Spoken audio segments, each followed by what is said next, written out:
invitado de Drácula, de Bram Stoker. Cuando empezamos nuestro paseo, el sol resplandecía en Múnich y el aire estaba lleno de júbilo de principios de verano. Justo cuando estábamos a punto de partir, Herr Delbrück, el maître d'hôtel de 4 Saisons, donde me alojaba, se acercó sin sombrero al carruaje y, tras desearme un paseo agradable, le dijo al cochero, que todavía tenía la mano en el picaporte de la puerta: «Recuerde regresar antes del anochecer. El cielo parece despejado, pero un escalofrío en el viento del norte anuncia la probabilidad de una tormenta repentina. De todos modos, estoy seguro de que no llegarás tarde». Sonrió y añadió: «Pues ya conoces la noche». Johann respondió con un enfático «Ja, mein Herr» y con un toque de sombrero. Se alejó enseguida. Cuando ya habíamos salido de la ciudad, después de indicarle que parase, le dije: «Dime, Johann, ¿qué pasa esta noche?». Se santiguó mientras contestó lacónicamente: «Walpurgisnacht». Entonces sacó su reloj, un objeto alemán grande, de plata y antiguo, del tamaño de un nabo, y lo miró con el ceño fruncido y un ligero encogimiento de hombros impaciente. Advertí que aquella era su manera de protestar respetuosamente por el retraso innecesario y volví a sentarme en el carruaje tras hacerle una señal para que continuara. Se puso en marcha de inmediato, como para compensar el tiempo perdido.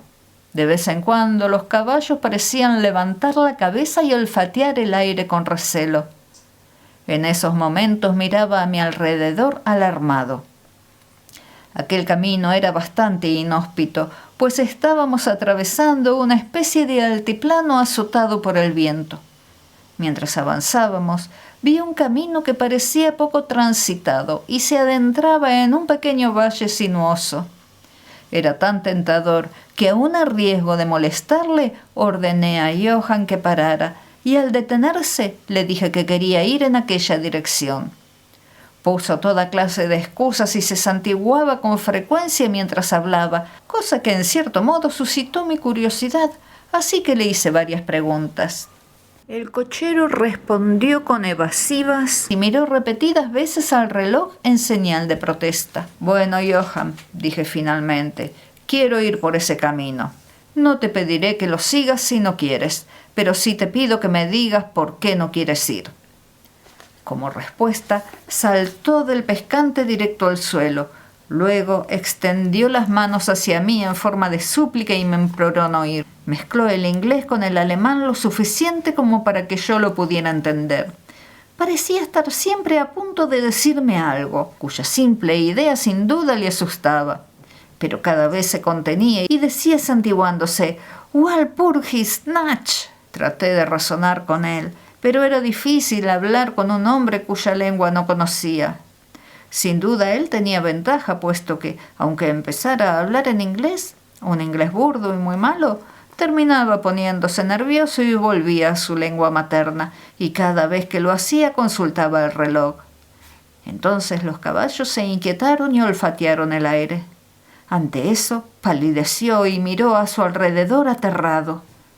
De repente saltó hacia adelante, los agarró de las bridas y se los llevó 6 metros más allá. Le seguí y le pregunté por qué había hecho eso. Como respuesta se santiguó, señaló el lugar que habíamos abandonado, llevó su carruaje en dirección al otro camino, apuntando hacia una cruz, y dijo, primero en alemán y después en inglés: «Enterrado aquí, enterrado el que se mató». Recordé la antigua costumbre de enterrar a los suicidas en las encrucijadas. «Ah, ya veo, un suicidio, qué interesante». Pero por mi vida que no entendí por qué los caballos estaban asustados. Mientras hablábamos, oímos una especie de sonido entre un aullido y un ladrido. Era a lo lejos, pero los caballos se pusieron muy nerviosos y a Johann le costó mucho tranquilizarlos. «Parece un lobo», dijo pálido, «pero aquí ya no hay lobos». «¿No?», pregunté poniéndolo en duda. «No hace mucho los lobos vivían cerca de la ciudad, ¿verdad?». «Hace mucho, mucho tiempo», respondió, en primavera y verano, pero con la nieve sí se les ve más.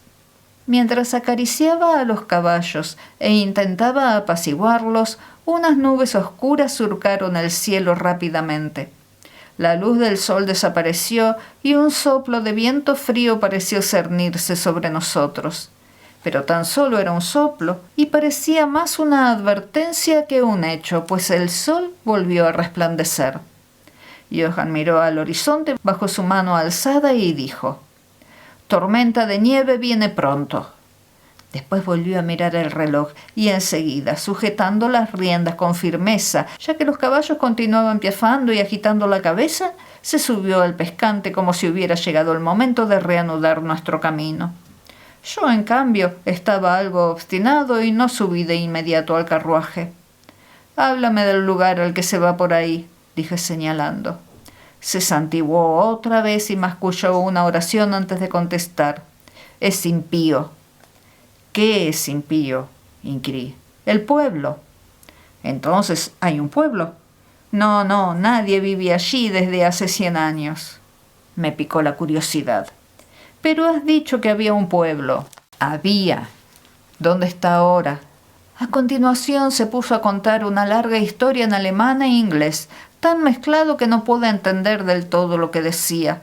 Más o menos deduje que hace mucho tiempo, cientos de años, allí habían muerto unos hombres y los habían enterrado en sus tumbas, pero se oyeron ruidos bajo las lápidas y cuando abrieron los ataúdes encontraron hombres y mujeres con las mejillas sonrosadas y la boca roja de sangre. Y apurados por salvar su vida, sí, y su alma, y volvió a santiguarse. Los que quedaron huyeron a otros lugares, donde los vivos vivían y los muertos estaban muertos y no otra cosa. Estaba claro que temía pronunciar las últimas palabras. Mientras proseguía con su narración, se iba poniendo cada vez más nervioso.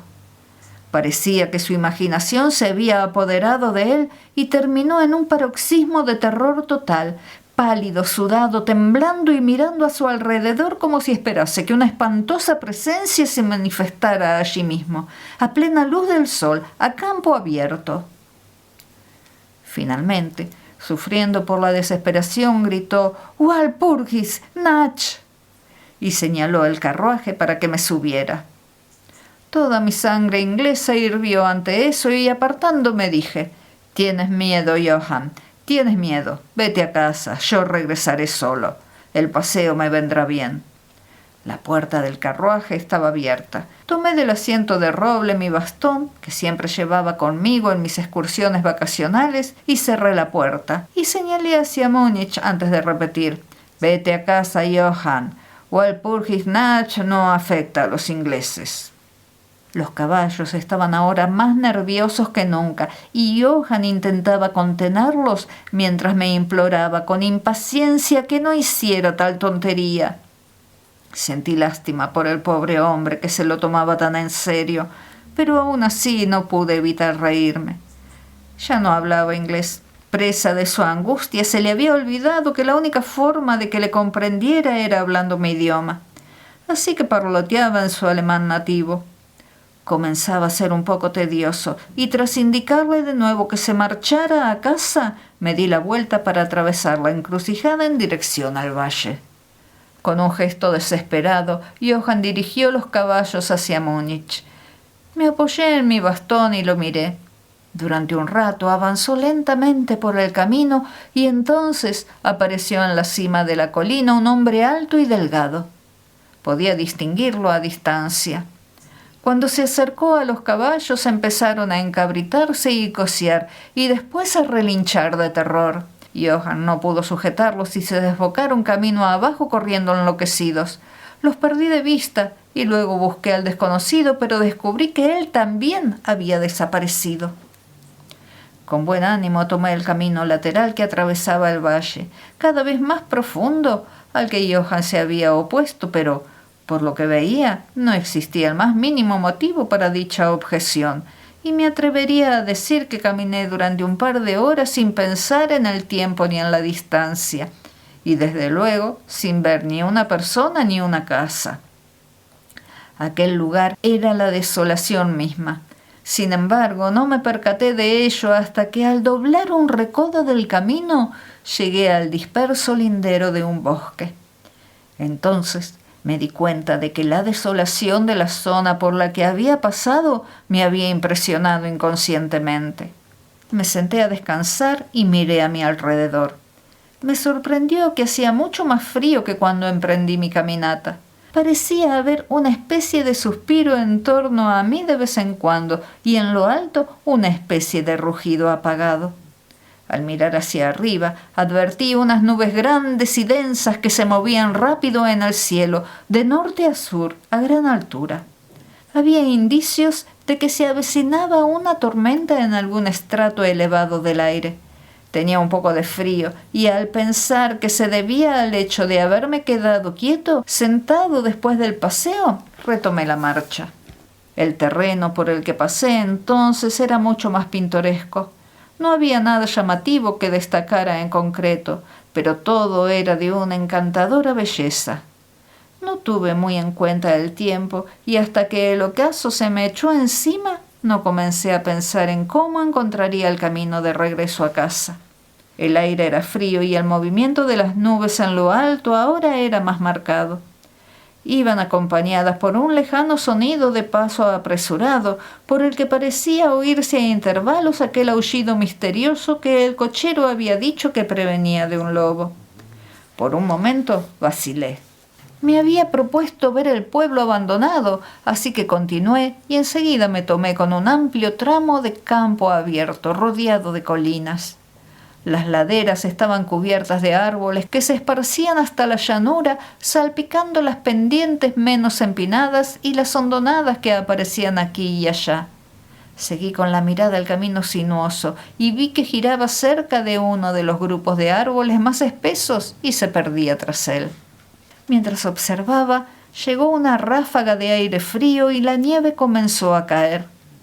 Pensé en los kilómetros y kilómetros de inhóspito campo por el que había pasado y me apresuré a buscar refugio en el bosque de enfrente. El cielo se fue oscureciendo cada vez más y la nieve caía cada vez más rápido y más densa, hasta que la tierra a mi alrededor se convirtió en una alfombra blanca resplandeciente cuyos extremos más lejanos se perdían en una brumosa vaguedad. El camino era tosco. En las partes llanas, sus límites no estaban tan marcados como cuando atravesaba las zanjas, y al cabo de un rato descubrí que debía de haberme apartado de él, pues ya no sentía al andar la dura superficie, y los pies se me hundían en la hierba y el musgo. Entonces el viento se hizo más fuerte, soplaba cada vez con más intensidad hasta que me vi obligado a correr para adelantarlo. El viento se volvió gélido y a pesar de mi esfuerzo comencé a sufrir. La nieve caía muy espesa y se arremolinaba a mi alrededor con tanta rapidez que apenas podía mantener los ojos abiertos. De tanto en tanto, un fulgurante relámpago partía los cielos en dos, y gracias a los destellos vi delante de mí una gran masa arbórea, principalmente tejos y cipreses, todos bien cubiertos de nieve. Pronto estuve bajo el cobijo de los árboles y allí, en un relativo silencio, oí una ráfaga de viento sobre mi cabeza. Enseguida la negrura de la tormenta se fundió con la oscuridad de la noche. Al rato la tormenta amainó. Ya solo llegaba en feroces soplos o ráfagas aisladas. En esos instantes, el extraño aullido del lobo pareció repetirse al oírse muchos sonidos similares a mi alrededor. De vez en cuando, a través de la negra masa de nubes a la deriva, se filtraba un extraviado rayo de luna que iluminaba la extensión y me mostraba que estaba al borde de un denso grupo de cipreses y tejos. Cuando dejó de nevar, salí del refugio y me dispuse a investigar con más detenimiento. Me dio la impresión de que entre tantos viejos cimientos que había pasado, debía de haber aún alguna casa en pie en la que, a pesar de estar en ruinas, pudiera guarecerme un rato. Mientras bordeaba el bosquecillo, advertí que estaba rodeado por un muro bajo y enseguida vi una abertura. Allí los cipreses formaban un paseo que llevaba a un edificio cuadrado de algún tipo. Sin embargo, justo cuando lo vi, las nubes ocultaron la luna y avancé por el sendero a oscuras. El viento debía de haberse enfriado, pues me entró un escalofrío mientras andaba, pero tenía la esperanza de encontrar un refugio y continué avanzando a tientas. Me detuve, pues hubo una repentina quietud. La tormenta había pasado y tal vez en solidaridad con el silencio de la naturaleza, mi corazón parecía haber dejado de latir. Pero tan solo duró un momento, pues de pronto la luz de la luna se abrió paso entre las nubes para mostrarme que me hallaba en un cementerio y que el objeto cuadrado ante mí era una enorme tumba de mármol, tan blanca como la nieve que la cubría y la rodeaba. A la luz de la luna le acompañó un fuerte suspiro de tormenta que pareció retomar su curso con un largo y grave aullido, como de muchos perros o lobos. Quedé sobrecogido y asombrado y noté cómo el frío aumentaba dentro de mí hasta parecer que me agarraba el corazón. Entonces, mientras la luz de la luna seguía cayendo sobre la tumba de mármol, la tormenta daba señales de renovarse, como si volviera sobre sus pasos. Impulsado por una especie de fascinación, me acerqué al sepulcro para ver qué era y qué hacía ahí sola en un lugar así. Di la vuelta y leí sobre la puerta dórica en alemán: Condesa Dollingen de Graz. En Estiria buscó y encontró la muerte. 1801. En la parte superior de la tumba, al parecer atravesando el sólido mármol, puesto que la estructura estaba compuesta por unos cuantos bloques inmensos de piedra, había una enorme punta o estaca de hierro. En la parte posterior vi tallado en gran caracteres rusos: los muertos viajan deprisa. Había algo tan extraño e inquietante en todo aquello que me indispuse y estuve a punto de desmayarme. Por primera vez empezaba a desear haber seguido el consejo de Johann. Entonces me asaltó un recuerdo que llegó casi bajo misteriosas circunstancias y con una terrible conmoción. Era la noche de Walpurgis. La noche de Walpurgis, cuando, según la creencia de millones de personas, salía el demonio, cuando se abrían las tumbas y los muertos se levantaban y caminaban, cuando todo lo maligno de tierra, aire y agua se deleitaba. Aquel era el lugar que el cochero había rehuido particularmente. Aquel era el pueblo abandonado desde hacía siglos. Allí era donde yacían los suicidas. Y era el lugar en el que yo estaba solo, acobardado, temblando de frío en un sudario de nieve, con una tormenta salvaje cerniéndose de nuevo sobre mí. Eché mano de toda la filosofía, de toda la religión que me habían enseñado y de toda mi valentía para no caer en un paroxismo de miedo. Y entonces un tornado increíble estalló sobre mí. El suelo temblaba como si miles de caballos trotaran sobre él. Y esta vez la tormenta llevaba en sus gélidas alas no nieve, sino granizo, que caía con tal violencia que bien podría haber sido lanzado por los honderos baleares, un granizo que derribaba a golpes las hojas y las ramas y hacía que el refugio de los cipreses fuera como estar bajo tallos de maíz.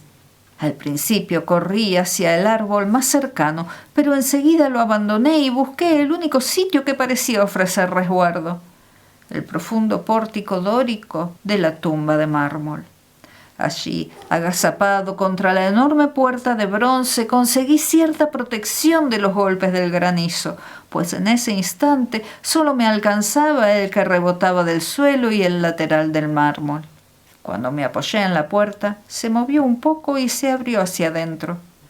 El refugio, aunque fuera una tumba, era bienvenido en aquella despiadada tormenta, y estaba a punto de entrar cuando el destello de un relámpago en zigzag iluminó toda la extensión del cielo. Al instante, como hombre vivo que soy, cuando mis ojos se volvieron a la oscuridad de la tumba, vi a una hermosa mujer con mejillas redondeadas y labios rojos que parecía dormir en un féretro. Cuando estalló el trueno en lo alto, me sentí como asido por la mano de un gigante que me lanzó hacia la tormenta. Todo fue tan repentino que, antes de poder darme cuenta del golpe, tanto moral como físico, el granizo ya me caía encima. Al mismo tiempo, tuve la extraña y dominante sensación de que no estaba solo. Miré hacia la tumba. Justo entonces hubo otro destello cegador que pareció alcanzar la estaca de hierro que coronaba la sepultura y la recorrió hasta la tierra, haciendo estallar el mármol, derrumbándolo como en una explosión de llamas. La mujer muerta se levantó en un instante de agonía, presa de las llamas, y su amargo alarido quedó ahogado por el trueno. Lo último que oí fue aquel sonido espantoso, puesto que de nuevo me asió la mano gigantesca y me arrastró lejos, mientras el granizo me golpeaba y el aire a mi alrededor parecía retumbar con el aullido de los lobos. Lo último que recuerdo ver fue una masa vaga, blanca, moviéndose, como si de todas las tumbas que me rodeaban hubieran salido los fantasmas de sus muertos amortajados y que estuvieran cercándome a través de la blanca nubosidad del granizo torrencial. Poco a poco empecé a volver en mí y después tuve una sensación de cansancio terrible. Durante un rato no recordé nada, pero fui recuperando mis sentidos lentamente. Los pies me dolían de manera atroz, aunque no podía moverlos. Parecían entumecidos. Tenía una sensación gélida en la nuca y por toda la espalda, y mis oídos, al igual que mis pies, estaban dormidos, aunque sufriendo un suplicio. No obstante, la sensación de calor en el pecho era en comparación deliciosa. Era como una pesadilla física, si es que se puede usar esa expresión, pues un fuerte peso en el pecho hacía que me costara respirar. Aquel período de semiletargo pareció durar mucho tiempo, y mientras desaparecía debí de quedarme dormido o desmayarme. Luego sentí una náusea, como la primera fase del mareo en barco, y el deseo irrefrenable de querer liberarme de algo, aunque no sabía de qué. Me envolvía una gran quietud, como si todo el mundo estuviera dormido o muerto, que se interrumpió por el quedo jadeo de una especie de animal que tenía cerca. Noté un roce áspero en el cuello, y después fui consciente de la terrible verdad que me heló hasta el corazón y mandó la sangre disparada a mi cerebro. Un enorme animal estaba tendido sobre mí y me lamía el cuello. Temí moverme, pues un instinto de prudencia me aconsejaba quedarme quieto. Sin embargo, la bestia pareció advertir un cambio en mí, puesto que levantó la cabeza. A través de mis pestañas vi encima de mí dos grandes ojos llameantes de un lobo gigantesco. Sus afilados dientes blancos brillaban en la boca roja y abierta, y noté su aliento caliente, feroz y acre sobre mí. Durante otro lapso de tiempo no recordé nada más. Luego fui consciente de un bajo gruñido, seguido de un gañido que se repetía una y otra vez. Más tarde, al parecer, a lo lejos oí un ¡eh! Como varias voces gritando al unísono. Con cuidado alcé la cabeza y miré en la dirección de donde provenía el sonido, pero el cementerio me tapaba la vista. El lobo continuaba aullando de un modo extraño, y un resplandor rojo comenzó a moverse alrededor del bosquecillo de cipreses como si siguiera al sonido. A medida que las voces se iban acercando, el lobo gañía más rápido y fuerte. Me daba miedo hacer cualquier ruido o movimiento. Se acercó más el resplandor rojo sobre el blanco manto que se extendía en la oscuridad que me rodeaba. De pronto, entre los árboles apareció al trote una tropa de jinetes con antorchas. El lobo se apartó de mi pecho y fue hacia el cementerio. Vi a uno de los jinetes, parecían soldados por sus gorras y sus largas capas militares, alzar su carabina y apuntar. Un compañero le dio en el brazo y oí la bala pasar zumbando por encima de mi cabeza. Sin duda había confundido mi cuerpo con el del lobo. Otro vio al animal mientras se alejaba sigilosamente y disparó. Entonces, al galope, los hombres avanzaron, algunos hacia mí y otros siguiendo al lobo mientras desaparecía entre los cipreses cubiertos de nieve. Al acercarse más, intenté moverme, pero no tenía fuerzas, aunque veía y oía todo lo que pasaba a mi alrededor. 2 o 3 soldados saltaron de sus caballos y se arrodillaron a mi lado. Uno de ellos me levantó la cabeza y colocó su mano sobre mi corazón. «Buenas noticias, camaradas», gritó. «Aún le late el corazón». Entonces me echaron brandy por la garganta, lo que me dio energía, y fui capaz de abrir los ojos del todo y mirar a mi alrededor. Las luces y las sombras se movían entre los árboles y oí a unos hombres llamándose unos a otros. Se reunieron, profiriendo exclamaciones de terror, y las luces destellaron mientras los demás salían del cementerio sin orden ni concierto, como hombres poseídos. Cuando los más rezagados se acercaron a nosotros, los que estaban a mi alrededor les preguntaron impacientes: «Bueno, ¿lo habéis encontrado?». La respuesta fue inmediata: No, se fue muy deprisa. Este no es lugar para quedarse, y menos aún esta noche». «¿Qué era?», fue la pregunta formulada de varias maneras. La respuesta llegó también de diferentes modos e indefinida, como si los hombres se vieran impulsados a hablar, pero a la vez estuvieran contenidos por el temor de revelar sus pensamientos. Era eso», tartamudeó uno fuera de sí por un momento. «Un lobo, pero no era un lobo», terció otro con voz temblorosa. «Es inútil intentar alcanzarle si la bala no está consagrada», comentó un tercero de manera más normal. «Nos está bien empleado por salir esta noche. Nos hemos ganado con creces los 1000 marcos». «Había sangre en el mármol roto», dijo otro al cabo de una pausa, «y el rayo no llegó allí». «¿Y él? ¿Está bien?». «Mírele el cuello. Fijaos, camaradas, el lobo se tumbó sobre él para mantenerle la sangre caliente». El oficial me examinó el cuello y contestó: «Está bien, no le han atravesado la piel». «¿Qué significa todo esto? No lo habríamos encontrado nunca si no llega a ser por el aullido del lobo». «¿Qué ha sido de él?», inquirió el hombre que estaba levantándome la cabeza y que parecía ser del grupo el menos afectado por el pánico, puesto que sus manos estaban firmes y no le temblaban. En la manga llevaba el galón de suboficial. «Se ha ido a casa», respondió el hombre, cuyo largo rostro estaba pálido y que temblaba de miedo mientras miraba a su alrededor con temor. «Ahí dentro hay tumbas suficientes en las que refugiarse. Vamos, camaradas, vamos rápido. Marchémonos de este lugar maldito». El oficial me levantó hasta sentarme mientras pronunciaba una palabra de mando. Luego varios hombres me subieron a un caballo.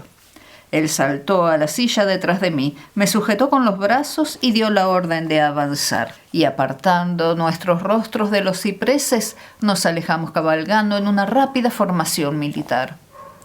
Mi lengua todavía se negaba a funcionar y me veía forzado a guardar silencio. Debí de quedarme dormido, ya que lo siguiente que recuerdo es estar de pie, sostenido por un soldado a cada lado. Era casi pleno día y al norte una línea roja de sol se reflejaba como un sendero de sangre sobre el derroche de nieve. El oficial les decía a los hombres que no contaran nada de lo que habían visto, excepto que habían hallado a un extranjero inglés custodiado por un perro grande. «Un perro, eso no era un perro», le interrumpió el hombre que había mostrado tanto miedo. «Creo que reconozco a un lobo cuando lo veo». El oficial más joven respondió calmado: «Digo que era un perro». «Un perro», repitió el otro con ironía. Era evidente que su valentía se despertaba con el sol, y señalándome dijo: «Mire su garganta. ¿Es eso obra de un perro, señor?». Por instinto me llevé la mano al cuello y al tocarlo grité de dolor. Los hombres se reunieron a mi alrededor para mirar. Algunos se bajaron de sus sillas y de nuevo volvió a oírse la voz serena del joven oficial. «Fue un perro, como he dicho. Si decimos otra cosa, solo conseguiremos que se rían de nosotros». Entonces me montaron detrás de un soldado de caballería y seguimos cabalgando hacia las afueras de Múnich. Me subieron a un carruaje que partió hacia el Cuatro Saisons. El joven oficial me acompañaba al tiempo que un jinete nos seguía con su caballo, y los demás se marcharon a los barracones. Cuando llegamos, Herr Delbrück bajó corriendo las escaleras para recibirme. Era evidente que había estado mirando desde el interior del hotel. Me tomó de ambas manos y me llevó dentro, preocupado. El oficial se despidió de mí con un saludo y mientras se daba la vuelta para retirarse, al darme cuenta de su intención, insistí para que me acompañara a mis habitaciones. Tomando una copa de vino, le di las gracias a él y a sus valientes camaradas por haberme salvado la vida. Se limitó a contestar que estaba más que contento y que Herr Devrock había dado los primeros pasos para satisfacer a todo el equipo de búsqueda. Ante tal expresión ambigua, el maître del hotel sonrió y el oficial, alegando tener otras obligaciones, se fue. «Pero, Herr Devrock, ¿cómo y por qué los soldados estaban buscándome?», inquirí. Se encogió de hombros, como menospreciando su propio acto, mientras respondía: «Tuve la fortuna de conseguir un permiso del comandante del regimiento en el que serví para pedir voluntarios». «¿Pero cómo supo que me había perdido?», pregunté. «El cochero llegó aquí con los restos del carruaje que había volcado al salir corriendo los caballos». «Pero seguro que no mandó un equipo de búsqueda solamente por ese motivo». «Oh, no», respondió. «Pero incluso antes de que el cochero llegase, recibí un telegrama del boyardo del que usted es huésped». Y del bolsillo sacó un telegrama que me entregó y yo leí: «Bistritz, cuide de mi invitado. Su seguridad me es muy preciada. Si algo le sucediera o si se perdiera, haga todo lo posible por encontrarlo y garantizar su seguridad. Es inglés y por lo tanto intrépido. A menudo hay peligro en la nieve con los lobos y la noche. No pierda un momento si sospecha que ha sufrido algún daño. Recompensaré su celo con mi fortuna. Drácula». Mientras sostenía el telegrama en la mano, era como si la habitación empezara a dar vueltas, y si el atento maître de hotel no me hubiera agarrado, creo que me habría desplomado. Había algo muy extraño en todo aquello, algo tan raro e imposible de imaginar que aumentó en mí la sensación de ser víctima de unas fuerzas opuestas, y la mera y vaga idea parecía paralizarme. Sin duda me hallaba bajo una especie de misteriosa protección. Había llegado de un país lejano en el momento preciso un mensaje que me libró del peligro de quedarme dormido en la nieve y de las fauces del lobo.